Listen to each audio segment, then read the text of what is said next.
एक वक्त था जब जैसे ही हल्क स्क्रीन पर आता था तो पूरा सिनेमा हॉल खामोश हो जाता था। न ही कोई मजाक, न ही कोई जोक, न ही कोई मीम्स, बस खौफ होता था। जब हल्क ने पहली दफा द एवेंजर्स 2012 में बैटल फील्ड पर एंट्री ली, वो तबाही का तूफान लग रहा था। लेकिन धीरे धीरे हल्क को एक ऐसा कैरेक्टर बनाया गया जिसको देखकर लोग हंसते हैं। तो आखिर क्यों और कैसे मार्वल सिनेमैटिक यूनिवर्स ने एक खतरनाक पावरफुल अवेंजर को एक मीम बना दिया? चलिए इसे समझने की कोशिश करते हैं। ये हल्क का सफर फ्रॉम मॉन्स्टर टू मीम। आइए इसको समझने की कोशिश करते हैं। एमसीयू के अर्ली फेजेस में हल्क मजाक नहीं था, वो डेंजरस था। याद करें द अवेंजर्स में जब हल्क कहता है that's my secret captain, I am always angry, और वो हल्क में ट्रांसफॉर्म होता है। तो मेरे लिहाज से ये एमसीयू का one of the greatest moment है। लोकी को पकड़कर जमीन पर पटकना, ये सब चीजें हल्क की डोमिनेंस दिखाती थी। उस वक्त हल्क अनस्टॉपेबल लगता था। वो सेफ नहीं था, कंट्रोल नहीं था, पॉलिश्ड हीरो नहीं था, और इसीलिए भी लोग उसे पसंद करते थे क्योंकि वो असली लगता था, कॉमिक कैरेक्टर लगता था। फिर आता है अवेंजर्स एज ऑफ अल्ट्रॉन।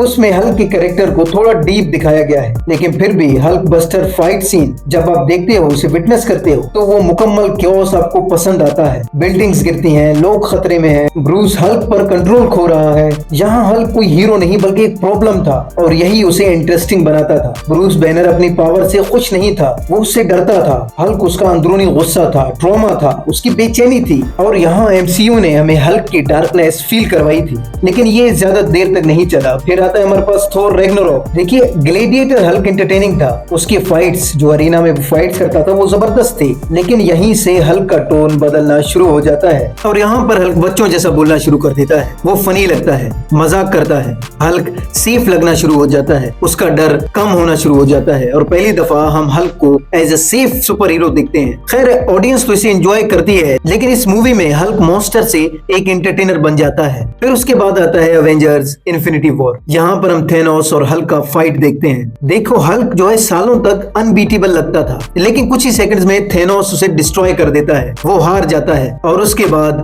वो वापस आना ही नहीं चाहता। कुछ लोग कहते हैं कि वो डरा हुआ था, कुछ लोग कहते हैं कि वो ट्रॉमेटाइज था, लेकिन कहानी के हिसाब से अनस्टॉपेबल मॉन्स्टर अब टूट चुका था, बिखर चुका था। और इसमें सबसे हैरानी की बात यह है कि उसका रिडेम्पशन आर्क हमें दिखाया ही नहीं गया। फिर आता है हमारे पास द अवेंजर्स एंड गेम, जिसमें हम स्मार्ट हल्क को देखते हैं। ये हल्क बैलेंस है, ब्रूस और हल्क का फ्यूजन है, लेकिन ये ट्रांसफॉर्मेशन ऑफ स्क्रीन हुआ, ये हमें दिखाया ही नहीं गया। ना ही कोई इमोशनल स्ट्रगल था, ना ही कोई अंदरूनी कॉन्फ्लिक्ट्स थे, ना ही कोई फाइट बिटवीन बैनर और हल्क। और यही चीज ऑडियंस को फ्रस्ट्रेट करती है। अब हल्क शांत है, ठंडा है, वो सेल्फीज लेता है, टाकोस खाता है, और यहीं से ऑडियंस हल्क को एज ए इंटरेस्टिंग कैरेक्टर नहीं देखते, क्योंकि हल्क की कहानी है कॉन्फ्लिक्ट की, पावर की कॉन्फ्लिक्ट की, अंदरूनी कॉन्फ्लिक्ट की, रेज की कॉन्फ्लिक्ट की। और यहाँ पर हल्क की स्टोरी से उस कॉन्फ्लिक्ट को ही खत्म कर दिया जाता है। लेकिन आज भी ऑडियंस वही पुरानी हल्क चाहती है, वो रेज वाला हल्क, गुस्से वाला हल्क, वो हल्क जो तोड़ फोड़ करे। और वही पुराना हल्क चाहिए जो सिर्फ देखकर दुश्मन को, विलन्स को डरा देता है। शायद एमसीयू ने ये जानबूझकर किया, क्योंकि मार्वल सिनेमैटिक यूनिवर्स इवॉल्व हुआ। अर्ली फेजेस सीरियस थे, ग्राउंडेड थे, कैरेक्टर ड्रिवन थे,